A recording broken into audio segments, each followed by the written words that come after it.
तो इस सत्संग में एक ही बात है, मेन पॉइंट तो यही है भाई, भगवान का जो भजन है उसके बारे में चर्चा है। इस कलयुग के अंदर राम के नाम के बगैर कोई रास्ता नहीं है। यही बताया जाता है भी राम का नाम जितना भी लिया जाओ ये थोड़ा है। वैसे तो एक बार राम मुँह में लेकर जाओ वो है बहुत कना है, परंतु इस महंगा लगता नहीं, खर्चा लगता नहीं, पैसा लगता नहीं, नू मेरा भाई तो एक बार लेकर गवा इतना फायदेमंद है तो कहीं बार काट देंगे तो कितना फायदेमंद होगा। ये बताते हैं भी एक बार मरते टाइम भी अगर राम का नाम लेकर जाए ना, सारी उम्र राम का नाम नहीं लिया तो वो भी उसको सीधा दोबारा रास्ता मिल जाता है। रावण ने इतने बुरे कर्म करे थे, मरते हनुमू तो उसका जय श्री राम लिख गया था, फिर तो पार उठ गया था। तो इसलिए राम का नाम की महिमा, राम का नाम की कीमत बहुत घनी है। और गुरु महाराजियों की तो यही मजदूरी है।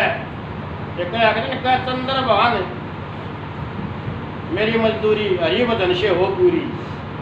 गुरु जी ने कहा भाई मेरी मजदूरी किसी ने देनी है तो भगवान का भजन से पूरी हो सका, और कुकरे भी पूरी नहीं हो सकती, कोई कितना सा उपकार होया है नहीं। मेरी मजदूरी देनी है तो भगवान का भजन से मजदूरी पूरी हो सका मेरी। ये तो सब बताया भी है गुरु जी ने, चंद्र भान मेरी मजदूरी हरि भजन से हो पूरी। और कोई रास्ता नहीं है, भगवान का भजन से ही पूरी हो सकती है। को अड़ पैसे चढ़ा कर, फल चढ़ा कर और कुछ चढ़ा कर लूटा हुआ गुरु महाराज का पूरा कर्म करे, और करीम का कर्म पूरा था सिर्फ राम के नाम से ही हो सकता है। तो इसलिए सभी से बार बार बताया जाता है ये कलयुग होता है। ये तो कलयुग जब सर पर बैठ गया ना तो लोग उल्टा उल्टा होता चल जाएगा। तो यूँ तो पूरा कलयुग लाग रहा है, तो इसका कोई रास्ता ही नहीं। इसका रास्ता तो एक भगवान का भजन ही है। तो एक बार पांडवों का पोता था राजा परीक्षित। राजा बहुत धर्मात्मा राजा, बहुत बढ़िया राजा, आधा रात चला रहा, बहुत मतलब पूरी प्रजा का किसी ने कोई दुख नहीं, कोई तकलीफ नहीं। तो मंत्री आते बोला चल भाई कोना में घूमन चलेंगे। जिस समय उसने मुकुट खागा, मुकुट पर है ना, मुकुट में कलयुग बैठा था माखी बन के, वो मुकुट पर लिया, उसको माखी बन के उस पर बैठ गया। मुकुट पर बैठ गया तो कलयुग बैठ गया तो मान लो फिर तो कितना धर्मात्मा और कितना बढ़िया राजा, फिर तो उल्टा उल्टा काम होगा। जब वो जंगल में जा रहे थे तो श्रृंगी ऋषि था, वहाँ पर समाधि लगाकर भगवान का भजन में बैठा था। राजा ने जाकर 2 बार राम राम करी, राम राम जी, वो अपने समाधि में लीन था। कोना बोल रहा, फिर राम राम करी, प्रणाम कराया, कोना बोल रहा, वो अपनी समाधि में लीन था।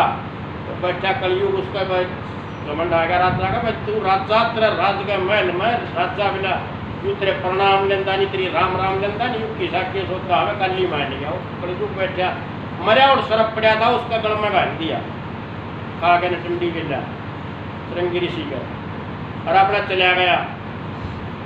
जाकर फिर उसके चले चले थे श्रृंगी ऋषि के, एकदम ने बता दिया भाई हमारे के करो कितने जमना ना हो तो बिला तारा गुरु का तो गलमन ना गाली बिला। राजा ने परीक्षित ने वो बाजे उड़ते देखा तो उन्हें श्रृंगी ऋषि का गल में सांप लटकता पाया दोनों। तो उन्होंने पहले तो उन्हें सत्ता कह दिया जिसने भी सांप गालिया है उसने 7वें दिन उस सरप डसेगा, और गेला कलकी मार दिया। कलकी मारी तो ऋषि की समाधि टूट गई श्रृंगी ऋषि की। श्रृंगी ऋषि ने तुरंत मारी, बोला क्यों होया क्यों होया? बोला होया कि जी आपको गल में सांप गाल दिया। बोला वो गाल गया राजा परीक्षित। अरे बोला तो ठीक कम कहा तो नहीं तम नुस्ते ही। बोला जी कह दिया हमने, तो बोला ये कह दिया तो शराब दे दिया हमने, तो यो 7वें दिन यो सरप डसेगा। बोला गलत कर रहा था उसका तो शर्मा कलयुग बैठा था, तो बहुत धर्मात्मा राजा, बहुत बढ़िया राजा, उसको बस की बात नहीं थी, उसका तो शर्मा कलयुग बैठा था मुकुट में।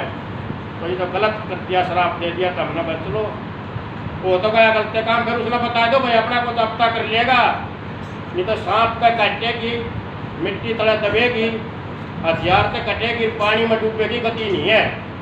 ये 4 चीज़ बताई है, मैं इनका गति नहीं था, अपना समाधान कर लेगा, अपनी गति होने का। इससे पहला 7 दिन रहे उधर, तो उसने बताया हो जाकर कम तक कम उसने जाकर उधर राजा ने तारा मुकुट तारा, मुकुट तारते 4 चक्कर पड़ गया उसको। हो तू तो गलत काम करे आप, वो कलयुग तार दिया, उतर गया मुकुट में माखी बढ़ के बैठा।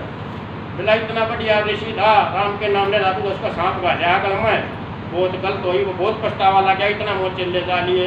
आओ भाई आओ आओ, बोला प्राण लकड़ पिला रहा मारा बनी बड़ी बिला जी बड़ी की जो बड़ी की बिला बाप ने दे दिया शराब, आप पति में दापता अंदा तो कर लो, 7वें दिन आपने सरप डसेगा। अरे इनकी गति नहीं होती है, बताइए ऋषि जियों ने साहब का काटने के पानी में डूबे कि मिट्टी तला दबे कि हथियार से काटने की गति नहीं, अपने गति का पर कर लो।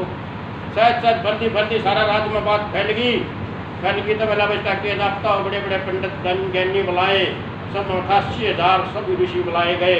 भाई कोई को कथा को आओ, कहानी को आओ, भगवत को आओ, गीता को आओ, कोई को रास्ता निकलेगा।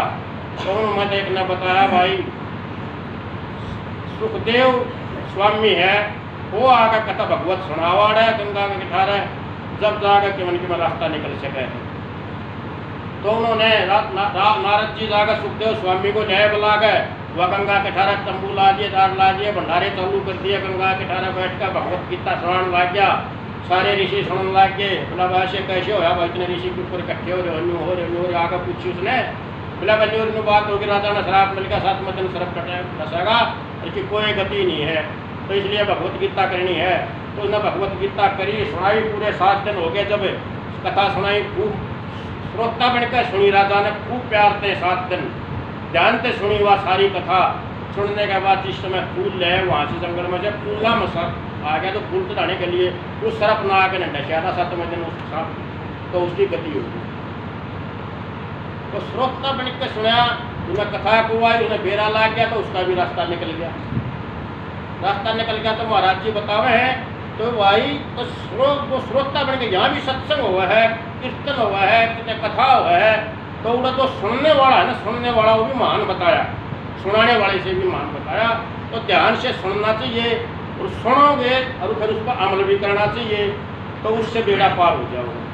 कई बार एक है देवेश ने गा लिया, इसने समझ गया, इसका नंबर नहीं, इसका नंबर, सुनाने वाला तो है ही है, तो सुनने वाला उससे भी बच गया है। तो इसलिए बड़े ध्यान से कथा कहानी कीर्तन जो सुना जा है उसको ध्यान से सुने और उस पर अमल करें। तो इसलिए सत्संग में जो वाणी बताई जाती है वह इसीलिए बताई जाती है भाई इसने सुनकर इस कलयुग में, वो तो एक कलयुग में किए बढ़ के बैठा ही सारा रहेगा, सारा कलयुग है तो को राय जो सारी आंसर पर खड़ा रहे। तो इसका एक ही तरीका बताया गुरु महाराज जी ने, भगवान का भजन करो, सत्संग में आओ, कीर्तन करो, कीर्तन सुनो। सत्संग आने से सत्संग का अभ्यास हुआ है, तो घर भी भगवान का भजन कराएंगे तो हमारा मन बैठ जाएगा। यूँ मन बड़ा स्वार्थी है, बड़ा चंचल है, जाल गिरे देवी घटता।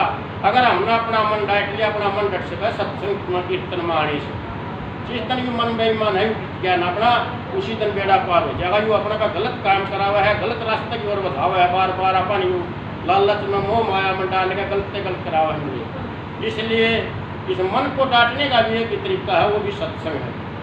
तो इस सत्संग में आओ बड़े प्रेम से, सबसे बड़ी बात प्रेम की है। प्रेम बिना तो रास्ता ही नहीं है, प्रेम बिना ईश्वर ना मिलता। कितने जतन बना गंगा जमुना चाहिए,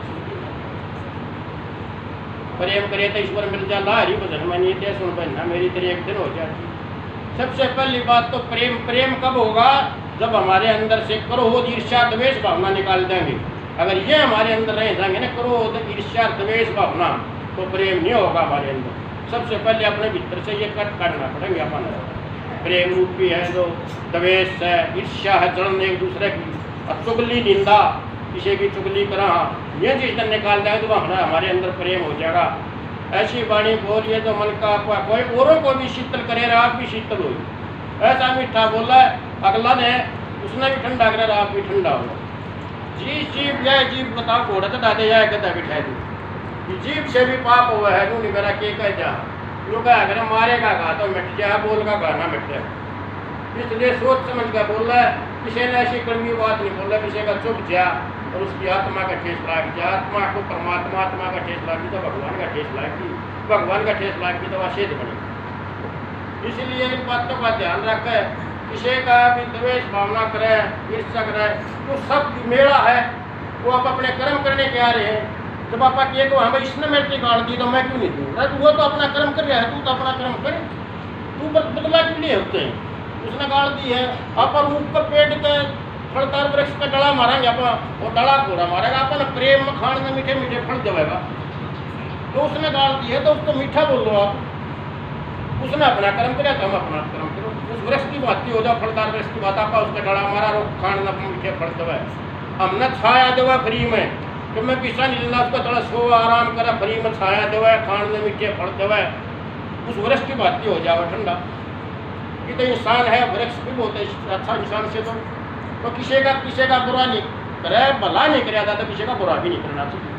सत्संग में आने का तो यही मतलब है। तो इस बात का ध्यान रखे, ये बात सुने। बड़ी मुश्किल तो मिला है जो जीवन जो इंसान का चोला है, बड़ी मुश्किल अपन तुम आसान हाथी खा पा रही है इसमें जाते हाथी घोड़ा कीड़े मकोड़ा कर रखा है। 2 साल की दुनिया कीड़े मकोड़ी गलियाँ नालियाँ पड़ी रहे। और जो मनुष्य का जन्म बड़ी मुश्किल से मिला, हाथ पाँव जोड़े थे एक बार खंडा दो हमने तो हम ताकि हम भगवान का वचन करके अपना पार हो जावा यहाँ से। तो पर यहाँ आकर मोह माया का दाड़ में फंस कर भूल जावा। हाँ, वो याद दिवाने के लिए ये सत्संग है। भाई हम यहाँ आने से पहले भगवान की किया वायदा करके आए थे, वो वायदा भूल गया रहने का, मोह माया का दाड़ में फंस गए। वो वायदा किया था कि भगवान का वचन कराएंगे और अच्छे कर्म कराएंगे। ये कोई इंसान का चोड़ा भूल गया। 2 बातों को मत भूल जा, चाहे कल्याण आने वाली मौत को जैसे वहाँ से आए थे ना, वहाँ फिर जाना है। यानी है 2 दिन दर्शन मेला, 2 दिन कौन सा, एक दिन तो आने का जिस दिन आए थे, एक दिन जाने का जिस दिन जावांगे, सारा इसके बीच में खेल हो जाए। आना जाना घने दिन कौन लगते हैं, 20, 30, 50, 60, 70, 80 साल। इसमें कि मैं कर जाएगा तो बच जाएगा, तो साथ में ऐसा कर्म करो जो कि मैं लेगा चले जाऊँ यहाँ से। उनको हड़क को ले जा सके कि मैं ले जा सके। अच्छे कर्म करोगे कर्म ले जा सके, भगवान का भजन करोगे वो साथ में जाएगा। बाकी देह भी आने लगेगी, कुछ नहीं जानता साथ में। तो इसलिए किसी की आत्मा नहीं दुखावे, किसी का ठेस नहीं पहुँचावे, किसी ने सिद्ध है नहीं, किसी का काम आ जाए तो थोड़ा बहुत काम आ जाए, और भगवान का भजन करना चाहिए। तो यूँ तो शब्दा में बहुत बताया है, किसी ने भगवान के भजन करे कि कुछ तुरंत बेड़े पार हो गए, सारे एक के नाम बताए हैं। तो शब्द नंबर 106 में बताया है, इतने के नाम गिनाए दिए। इसमें किसने भगवान का भजन कराया, उसको तुरंत का बेड़ा पार हो।